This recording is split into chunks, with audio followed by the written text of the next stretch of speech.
Eu vou pregar aqui uma mensagem no livro de Juízes. Abra a sua Bíblia, deixe a sua Bíblia aberta no capítulo 2. Capítulo 2 do livro de Juízes. O tema da minha palavra é quando o povo de Deus se afasta do Senhor. É o que eu vou tratar aqui. Quando o povo de Deus se afasta do Senhor. Eu vou ler um versículo, mas fica com ela aberta, que depois eu vou conjecturar alguns versículos.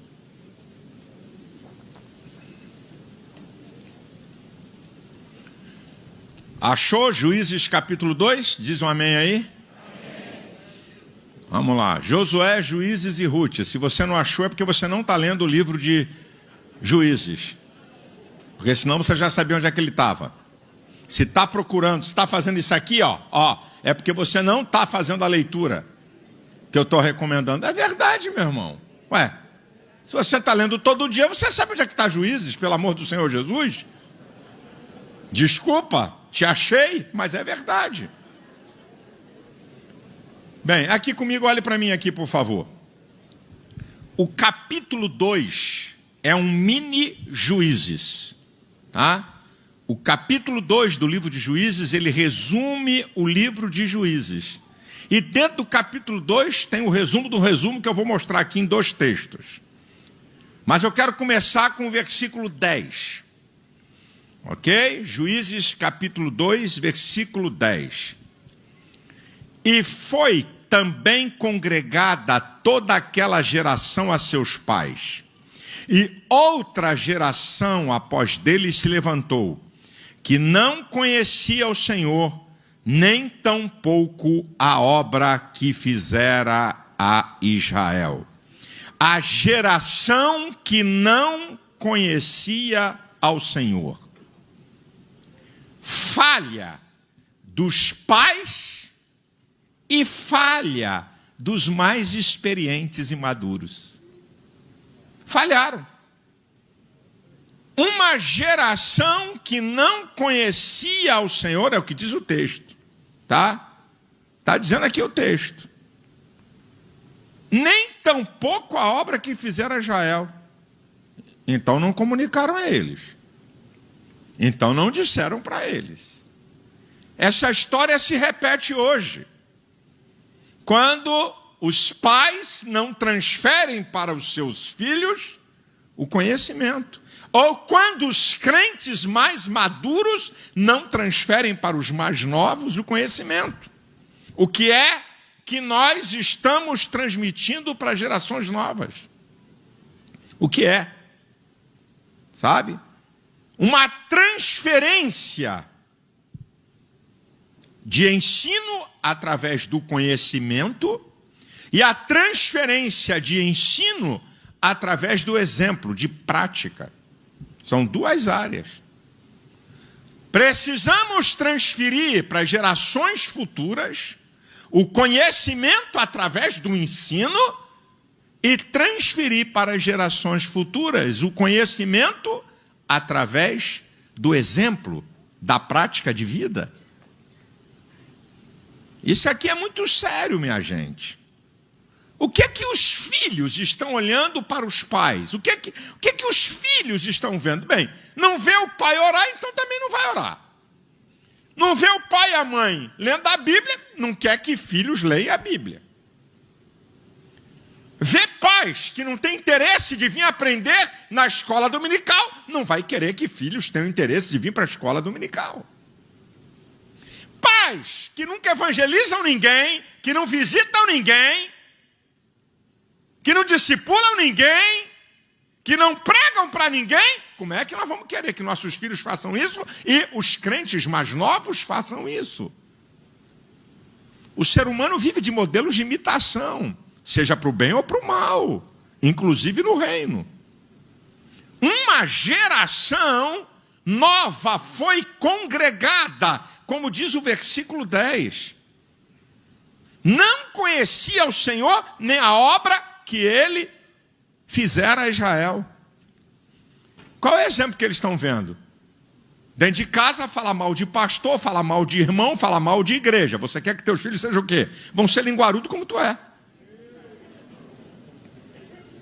critica tudo, fala mal de tudo, mete o pau em tudo, a criança cresce e nasce num ambiente de criticar tudo. Então, o que é? O que é que vai ser? Isso é certo, é igual aquela história aí que o pessoal conta aí, uma história antiga pra caramba, mas vamos dizer sempre alguém que tá que nunca ouviu, então essa é antiga, acho que quase todo mundo aqui conhece, né? A história da esposa do pastor que foi fazer uma visita a uma irmã. Aí tinha um garoto pequeno de 5 anos, ele olhando na quina da porta da sala, e quando ela olhava, ele escondia. Aí ele botava a cara de... Vem cá, meu filho. Ele corria. Aí daqui a pouco ele aparecia de novo. Aí quando ela olhava, ele fugia. Vem cá, menino. Você está com medo de mim? Mamãe diz que você é uma víbora. Criança tem medo de cobra. Adulto tem que tirar a criança. Aqui, olha lá. A criança é espantada com a esposa do pastor. Por quê? Porque estava ouvindo em casa. Meu irmão. 1 Coríntios capítulo 11, versículo 1, o apóstolo Paulo diz: sede meus imitadores como eu sou de Cristo. Paulo nos diz: sede imitadores de Cristo como eu sou. Olha para mim, porque eu sou discípulo de Cristo, eu imito Cristo e você pode me imitar. Filipenses 4:9, Paulo diz: o que aprendestes, recebestes, vistes e ouvistes de mim, isso também fazei. Olha para a minha vida, olha para o meu comportamento, olha para o que eu ensino. Efésios capítulo 6, versículo 4, pais, não provoqueis a ira dos vossos filhos, mas criai-os na doutrina e na admoestação do Senhor. Olha aqui, a ordenança para os pais. Quando Josué faz a declaração enfática no capítulo 24, versículo 15, ei, decidem aí em quem vocês querem servir. Eu e a minha casa serviremos ao Senhor. Meus filhos sabem o Deus que eu sirvo, meus filhos veem como eu sirvo, meus filhos veem meu exemplo. É o que o texto está mostrando. O Salmo 78, versículo 4, 7, 8, fala daquela geração do deserto. A geração do deserto.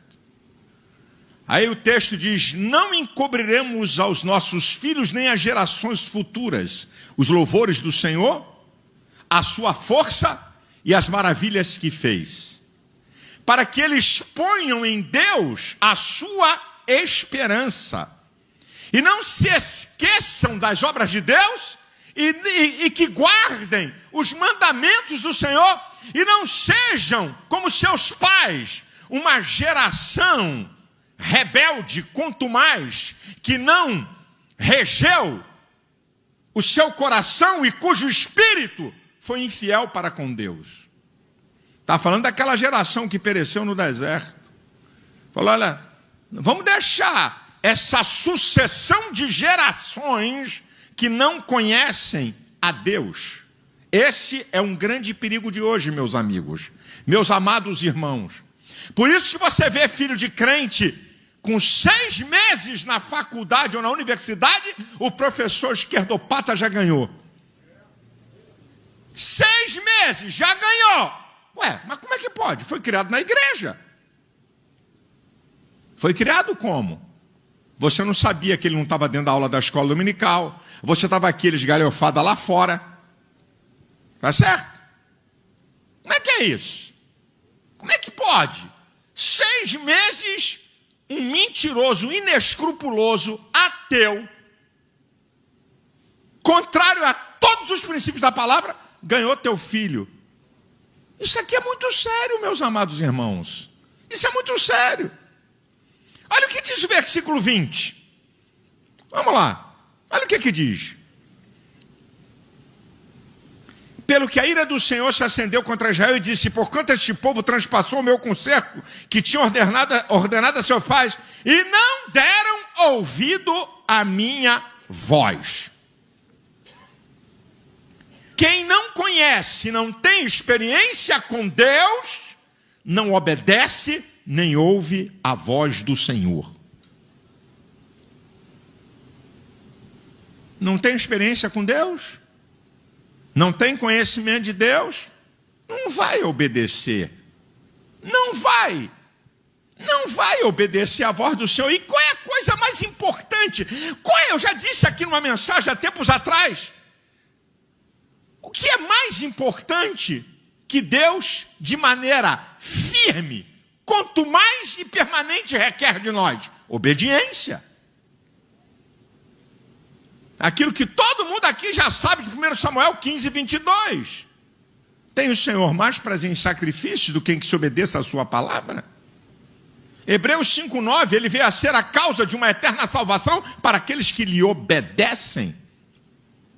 Qual é a coisa mais importante que aconteceu na história entre a queda, eu já falei isso aqui em outra mensagem, estou repetindo, entre a queda do homem em Gênesis e a restauração de todas as coisas em Apocalipse? Qual é a coisa mais importante que nós temos na história?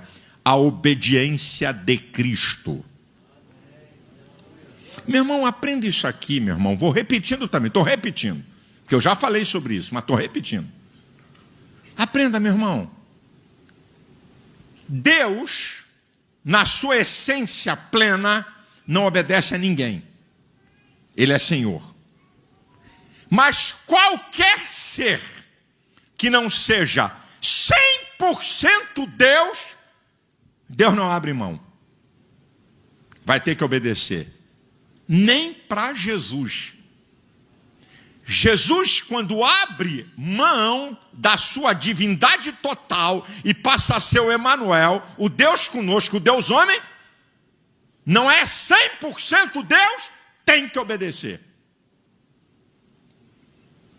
O Salmo 103, versículo 20 diz: bendizei anjos seus, magníficos em poder, que cumpris a sua ordem, obedecendo o poder da sua palavra. E aí você vai para Jesus, num texto célebre de Filipenses, capítulo 2, a partir do versículo 5. De sorte que haja em vós o mesmo sentimento que houve em Cristo Jesus, que sendo em forma de Deus, não usurpou ser igual a Deus. Antes, foi achado na forma de servo, fazendo-se semelhante aos homens, e achado na forma de homem, foi obediente até morte e morte de cruz. Olha lá, até Jesus teve que obedecer. Deus não abre mão, Deus não negocia. A obediência não é favor, é ordenança. Para quem quer seguir a Deus, tem que obedecê-lo. Para quem quer ser salvo, tem que obedecê-lo. É, meu irmão, a coisa não é moleza, não. Agora escute. Quando nós deixamos de servir a Deus, vamos ler do versículo 12 ao 15. Vamos ver o que acontece aqui.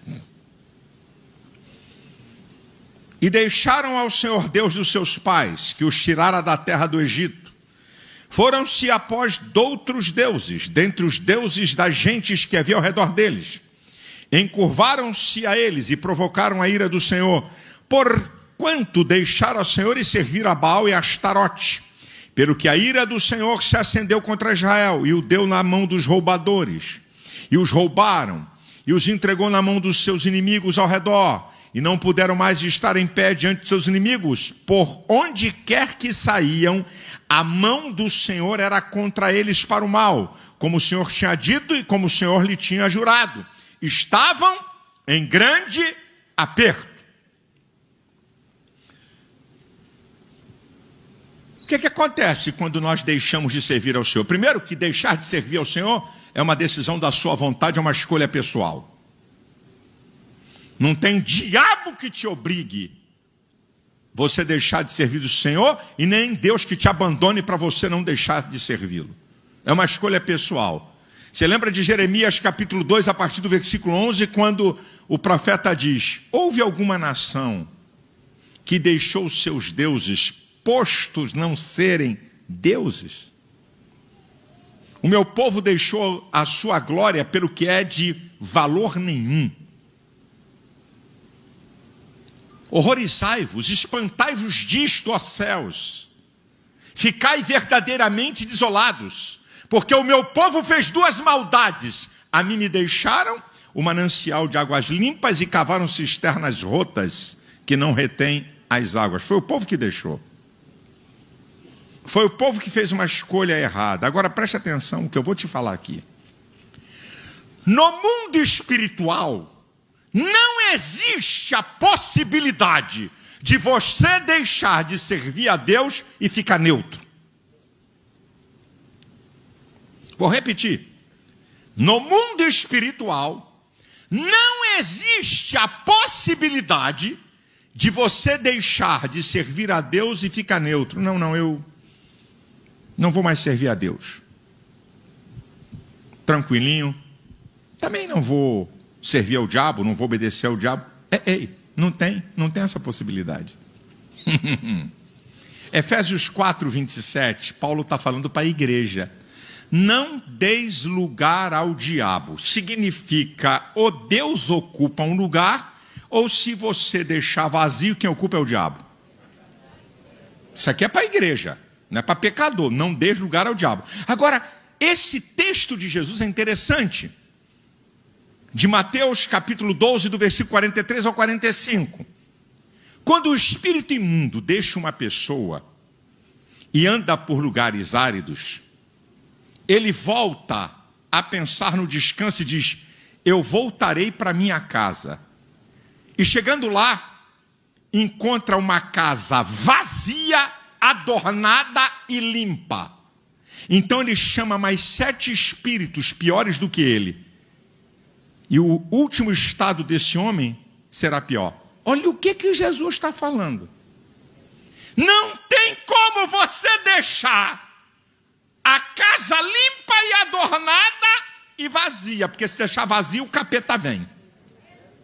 Então, no mundo espiritual, não tem como você deixar de servir a Deus e ficar neutro. Não tem como você não permitir Deus ocupar o espaço da sua vida e esse espaço vai ficar vazio, o capeta nem lá vai entrar.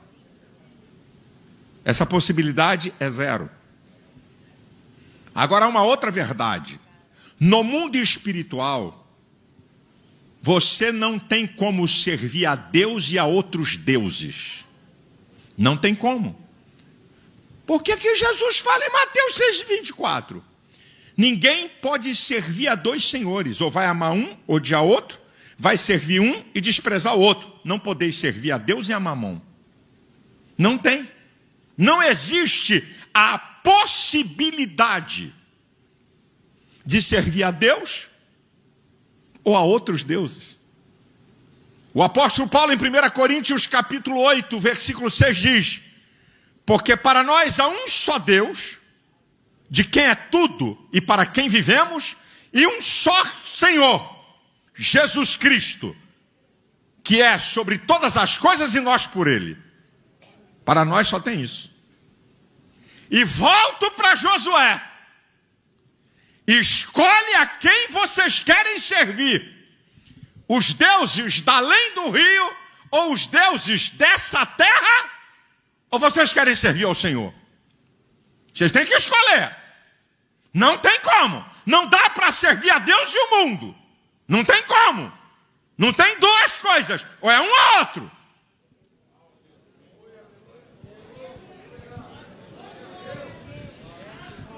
Agora, querido, quando deixamos de servir a Deus,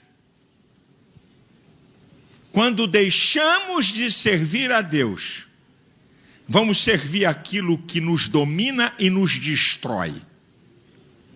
Olha o que aqui diz o versículo 13, vou voltar. Porquanto deixaram ao Senhor e serviram a Baal e Astarote. Baal, uma definição hebraica para vários deuses, não apenas uma divindade pagã. Senhor, dominador, né? As várias divindades que os cananeus adoravam. Astarote é a cônjuge de Baal, a deusa do sexo, da sensualidade, da fertilidade. Então, se você deixar de servir a Deus, você vai servir a outras coisas que vão te dominar e te destruir. Não tem outra conversa. Por isso que 2 Pedro 2,19 diz: de quem alguém é dominado, do tal faz-se servo. Agora, vocês querem ver? As consequências desastrosas estão no versículo 14 e 15. As consequências desastrosas. Ira de Deus se acende, inimigo triunfa, perdem o que tem, nada dá certo, dificuldade total, crises e só derrota. É só você ler esses 2 versículos que você vai chegar a essa conclusão aqui. Deus permitindo essas coisas acontecer. Consequências desastrosas quando deixamos de servir ao Senhor. Agora escuta essa daqui. Como manter um estilo de vida medíocre, frágil e instável? Vou dar a receita. E a receita que eu vou dar não é para você praticar, só para você saber. Como é que se mantém um estilo de vida medíocre, frágil e instável? O versículo 18 e 19 é o mini Juízes. O capítulo 2 é o resumo de Juízes. E o versículo 18 e 19 é o mini Juízes. Olha o que é que diz. E quando o Senhor lhes levantava juízes, o Senhor era com juiz, e os livrara da mão dos seus inimigos, todos os dias daquele juiz. Porquanto o Senhor se arrependia pelo seu gemido por causa dos que o apertavam e oprimia. Porém, sucedia que, falecendo o juiz, tornavam e se corrompiam mais do que seus pais, andando após doutros deuses, servindo-os, encurvando-se a eles. Nada deixavam das suas obras, nem do seu duro caminho. Aqui está o resumo do que é o livro dos Juízes. É uma vida cíclica. A vida cíclica.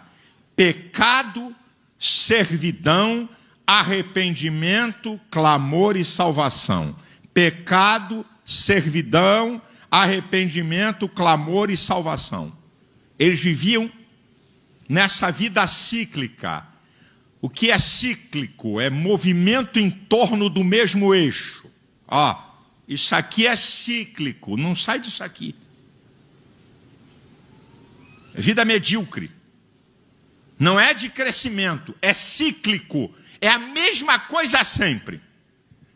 Peca, erra, o diabo vem, mete o pau em cima, se arrepende, clama a Deus, Deus salva.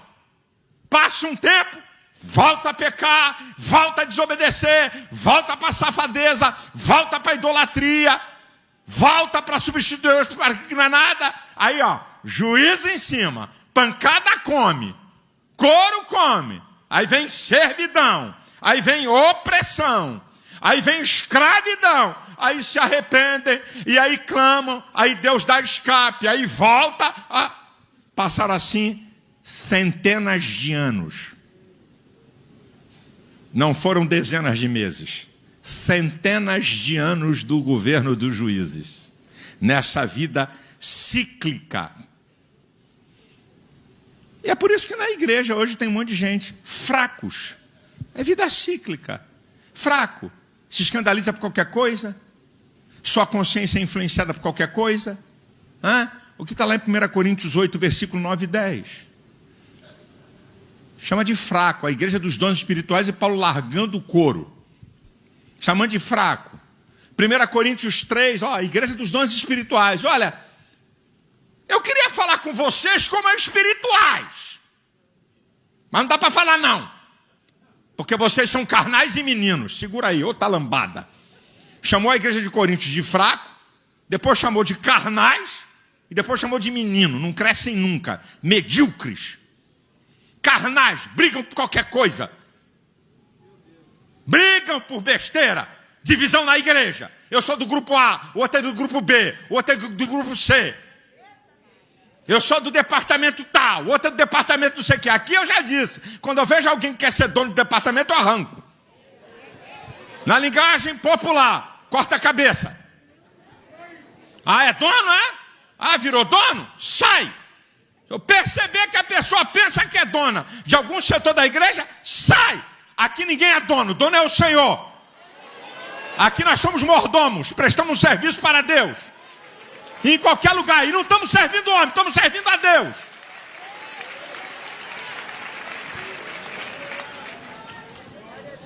Está aqui, ó. Isso aqui é o exemplo. Como é que você pode manter um estilo de vida medíocre, frágil e instável? É isso aqui. Uma vida cíclica. Um dia é fogo puro, outro dia é geladeira pura. Um dia tem que... Irmão, diminui um pouco a língua estranha, está muito alto. E outro dia o fogo está caindo e o cara está assim.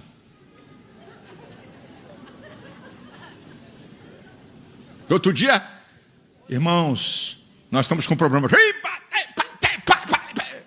está falando que está com problema? Cara, é muito fogo, rapaz. O cara está falando língua estranha. Imagina quando fala de alegria. É assim, é vida cíclica. Ele vem, volta. Muito crente, pouco crente. Muito crente, pouco crente. Muito quente, muito frio. Muito quente, muito frio. Estou vivendo essa brincadeira.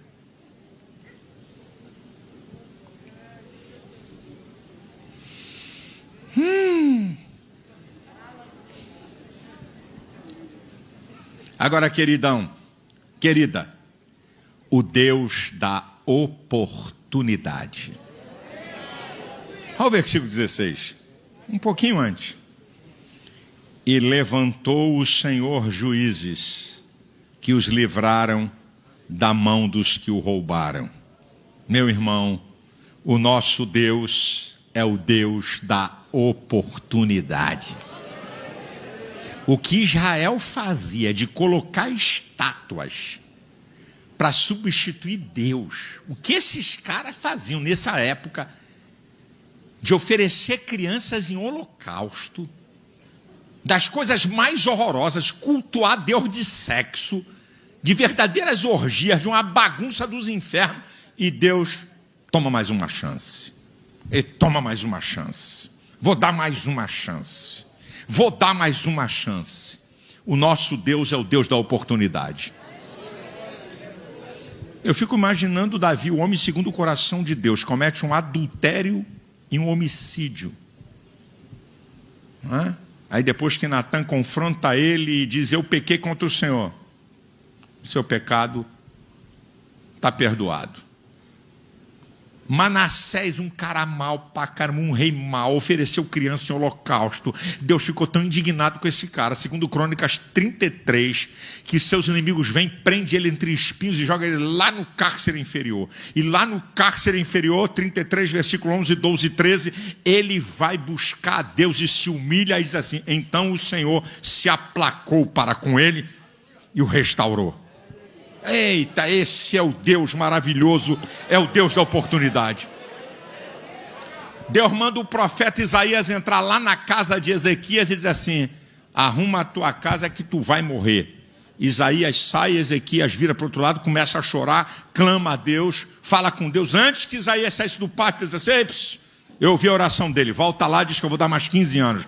É o Deus da oportunidade. Esse é o Deus da oportunidade. E nós? Romanos capítulo 5, versículo 18. Por uma só ofensa veio o juízo de Deus sobre todos os homens para condenação. Assim também por um só ato de justiça veio a graça de Deus sobre todos os homens para a justificação da vida. Olha o Deus da oportunidade. O que é que nós estamos aqui?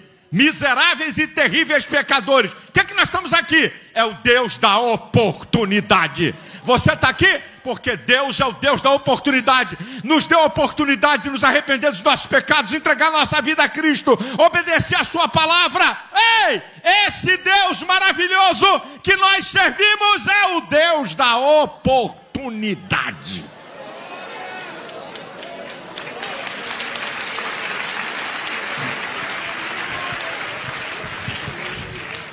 Agora, para terminar, Quando se conhece a Deus e tem experiência com Ele.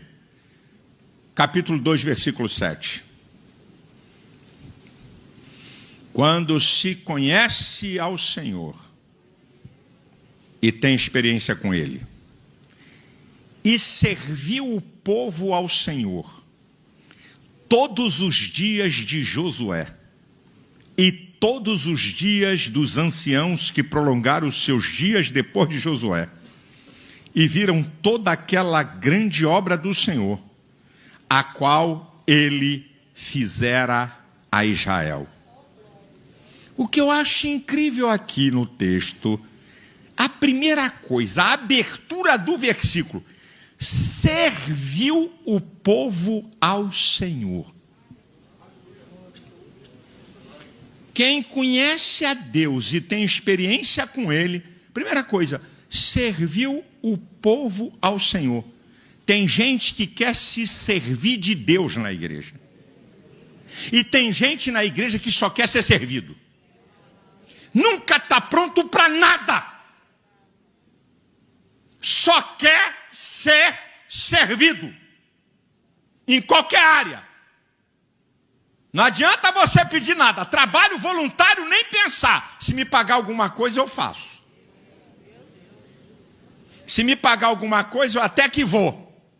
Não tem ideia do que é servir a Deus.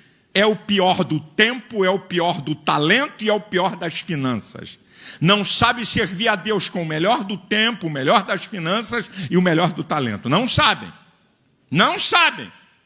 Ou vocês pensam que muita gente da DEVEC hoje não podia estar aqui tomando ceia? Pergunta a essa gente que não veio aqui por causa da chuva, se amanhã estiver chovendo, não vão para o trabalho. Ou não foram hoje para o trabalho porque hoje amanheceu chovendo. Conversa é essa, meu irmão? Meu irmão, nós estamos enganados. Quem conhece a Deus e tem experiência com Ele, tem prazer em servir ao Senhor.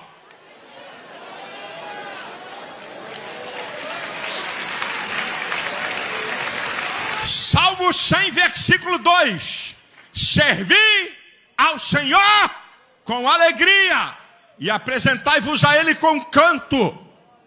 Romanos capítulo 12, versículo 11. Não sejais vagarosos no cuidado, sede fervorosos no espírito, servindo ao Senhor. A maneira de servir ao Senhor.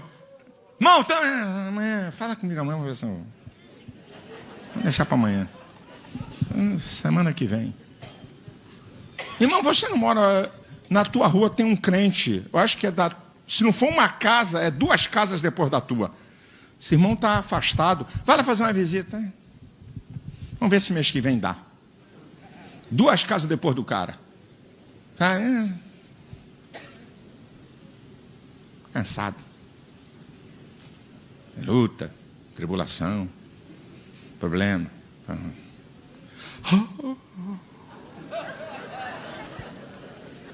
Rapaz, o cara só vem para o culto para ser arrebatado aqui dentro. Mas não vai para o terceiro céu, não. É arrebatamento de sono. Dorme, baba, ronca. Essa coisa linda. Dentro da igreja.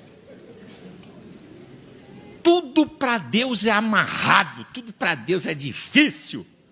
Servi ao Senhor com alegria. Não sejais vagarosos no cuidado, sede fervorosos no espírito, servindo assim, animado, vamos embora, é para fazer, vamos fazer. O que é que tem que fazer? É para carregar cadeira, é para carregar banca, é para carregar algum irmão doente, é para pegar alguém em algum lugar? O que é? Quem conhece a Deus e tem experiência com Deus, tem prazer em servir ao Senhor. E o segundo lugar do texto, serviu o povo ao Senhor todos os dias de Josué e todos os dias dos anciãos que prolongaram os seus dias depois de Josué. Está falando de fidelidade. Quem tem experiência com Deus e quem conhece a Deus, tem prazer de servir ao Senhor e tem fidelidade. Fidelidade. Fidelidade é fazer sempre, não esporadicamente. Apocalipse 2:10 diz: ser fiel até a morte. Não é ser fiel por algum tempo ou por algum mês. Ser fiel até a morte, eu vou te dar a coroa da vida. A marca da fidelidade é aquilo que está em 1 Coríntios 15:58. Sede firmes, constante e abundante. Firmeza, constância e crescimento. A fidelidade, querido, aprenda isso aqui, que isso aqui é muito importante. A fidelidade no sofrimento e não porque eu sou beneficiado. Eu não sou fiel porque Deus me beneficia. Eu sou fiel porque eu sou fiel. Se eu estou sofrendo ou se eu não estou sofrendo. É o que Paulo diz em 2 Timóteo 1:12. Por cuja causa padeço e não me envergonha, porque eu sei em quem eu tenho crido e que é poderoso para guardar o meu depósito até aquele dia. Por cuja causa padeço. Não é por cuja causa eu sou vitorioso, não. É por cuja causa eu padeço. Mas eu sei em quem eu tenho crido. Eu sei que o final é sempre vitória. Eu sei que tudo aqui dessa terra é passageiro. Eu sei que tudo isso é temporal, mas lá o final é eterno. Lá o final é glorioso. Lá o final não tem lágrima, não tem choro, não tem dor, não tem morte. É lá no final. Fidelidade a Deus diante de lutas, adversidades e toda sorte de oposição. Paulo era abusado. Ô cabra abusado era esse. Aquilo que ele diz em Romanos, capítulo 8, a partir do versículo 35. Quem nos separará do amor de Cristo? Ele vai dizer, vou botar aqui algumas opções. Tribulação, angústia, fome, nudez, perigo, espada, morte. Como está escrito, por amor de ti fomos entregues à morte todo dia. Fomos reputados como ovelhas para os matadouros, mas por todas essas coisas, tribulação, angústia, fome, perigo, espada, morte, mas por todas essas coisas somos mais do que vencedores, porque eu estou certo que nem a morte, nem a vida, nem os anjos, nem os principados, nem as potestades, nem o presente, nem o porvir, nem a altura, nem a profundidade, nem nenhuma outra criatura poderá nos separar do amor de Deus que está em Cristo Jesus, nosso Senhor. Fidelidade independente das circunstâncias negativas. Quem conhece ao Senhor, quem tem experiência com Deus, a tribulação, a adversidade, a luta, o sofrimento, o dia mau não abala a sua fé. Ah, estou desanimado, Deus não me respondeu, eu estou há tanto tempo pedindo uma casa e Deus não me deu uma casa, vou te mandar lá para o Irã. Para tu vir com essa conversa fiada de oração, de que Deus nos deu uma casa, para tu ver o que tu vai orar por outra coisa lá. Vou te mandar para o Afeganistão. Aí eu quero ver se tu vai orar por uma casa. Aí eu quero ver se você vai orar por uma casa. Irmão, nós estamos enganados. Nosso evangelho é fraco, é medíocre. Nosso evangelho é de um interesse miserável. Se Deus não abriu a porta, se Deus não abençoou, se Deus não me respondeu, já fica abalado, emocionalmente abalado, já fica perturbado e já fica cheio de dúvidas. Será que tem alguma coisa errada na minha vida? O apóstolo Paulo em 1 Coríntios 15:19 diz, se esperarmos em Cristo somente nesta vida, somos os mais miseráveis de todos os homens. Quem te falou que Deus vai te dar tudo que você quer nessa vida? Quem é? Onde é que está aqui na Bíblia? Que Deus vai dar tudo para você aqui, com esse tipo de vida que você tem. Mas tem uma condição, se você quer que Deus te dê tudo, eu vou te dar a condição. Não sei se você vai topar. Se vós estiverdes em mim, e as minhas palavras estiverdes em vós, pedireis tudo o que quiserdes e vos será feito. Condiçãozinha bobinha. Uma condiçãozinha simples, né, irmão? Se vós estiverdes em mim, totalmente nele, e a palavra dele totalmente sendo cumprida na tua vida, aí você pode pedir o que quiser. Pastor, vamos esquecer o texto. Escolhe outro aí, vai. Escolhe um texto de misericórdia. Escolhe um outro texto aí, porque nesse aí não vai dar para enquadrar, não. Nesse aí eu estou no estreito. Só você? Todos nós. Então não vem para cá querer aplicar a Bíblia. Olha o princípio. Está aqui. Você vai? Vai entrar nessa? Não vai não, né?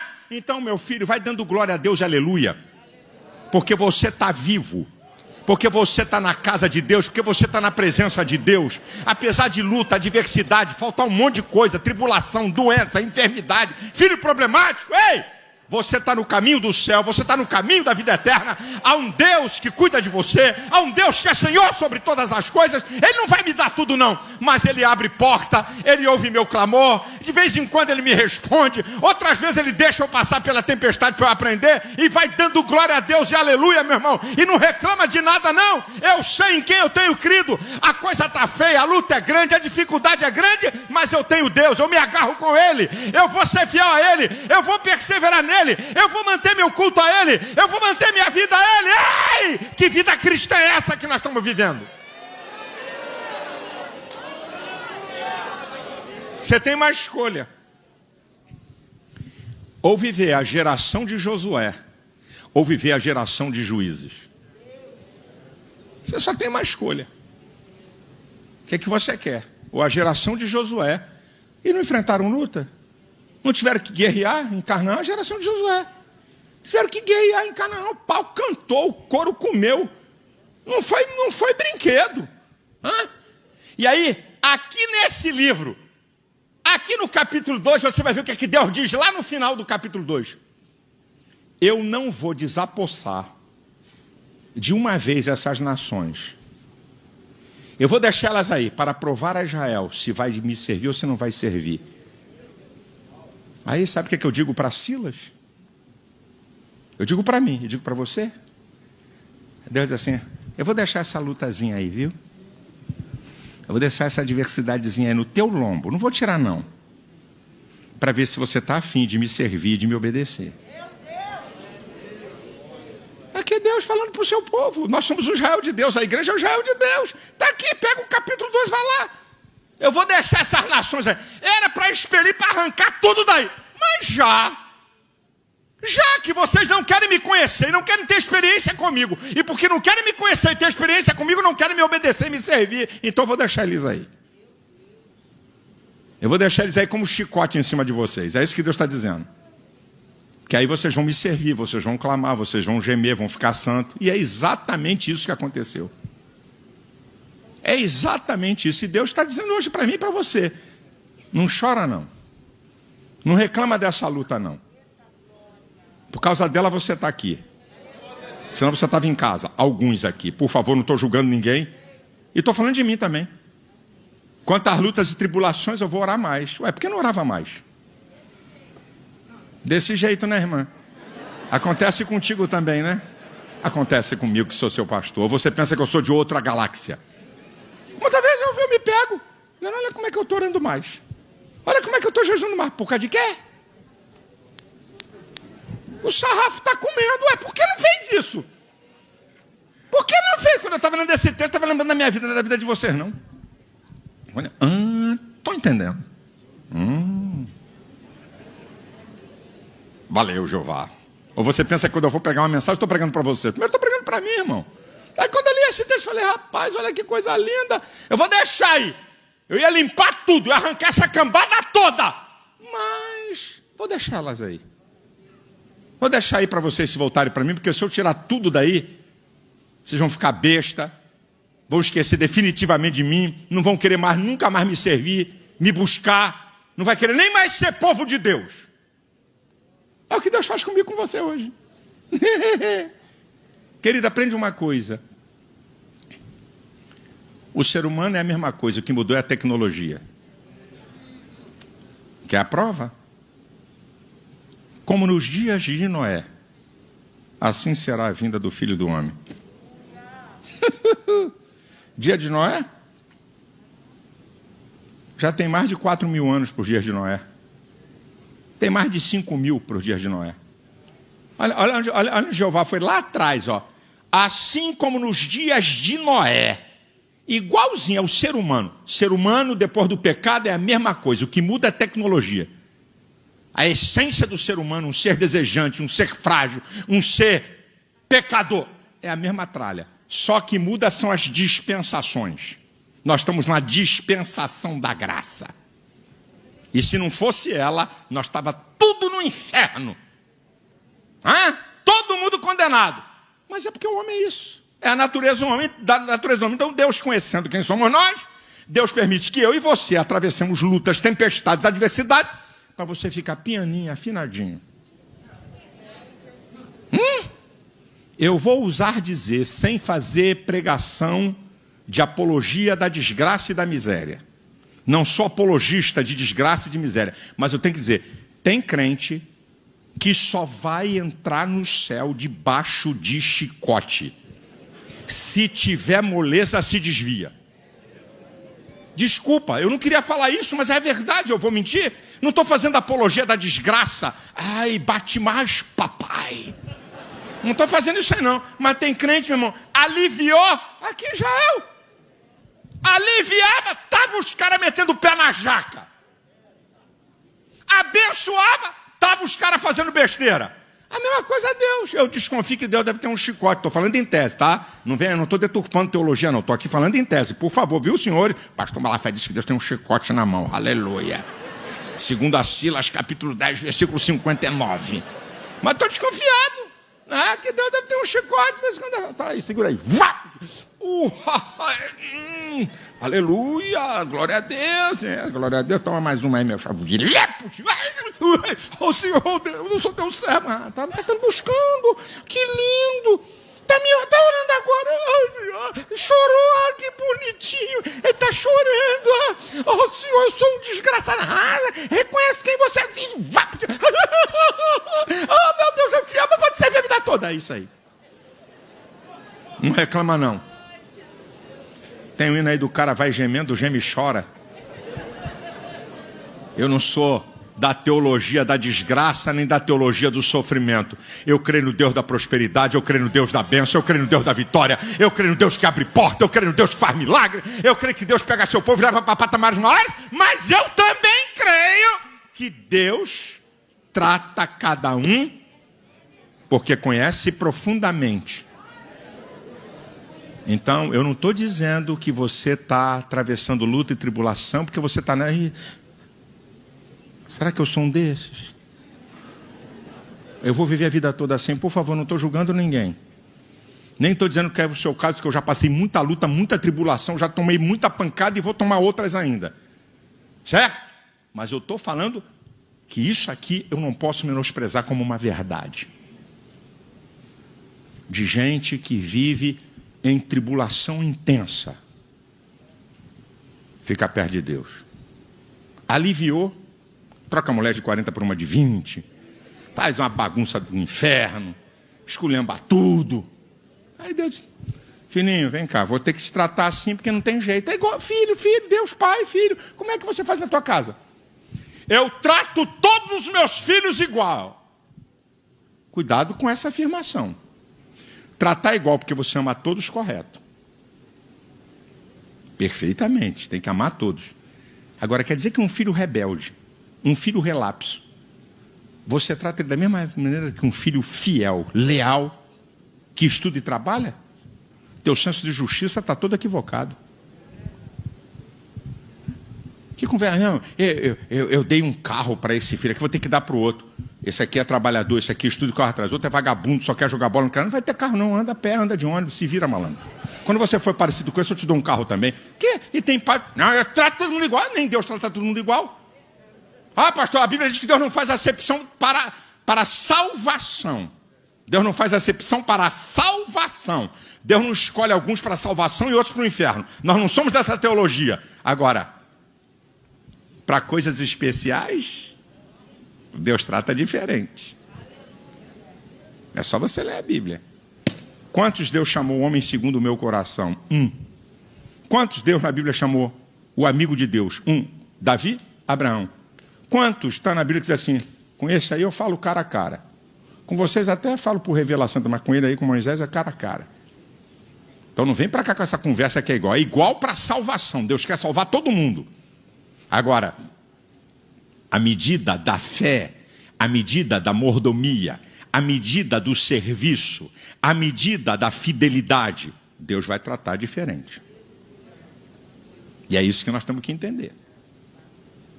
No reino de Deus nós temos que entender isso. Que Deus te abençoe. Eu espero que a ADVEC seja geração Josué e não geração Juízes. Que a gente possa ser, eu e você, servir o Senhor com alegria e ser fiel o tempo todo. Deus os abençoe, a igreja de pé.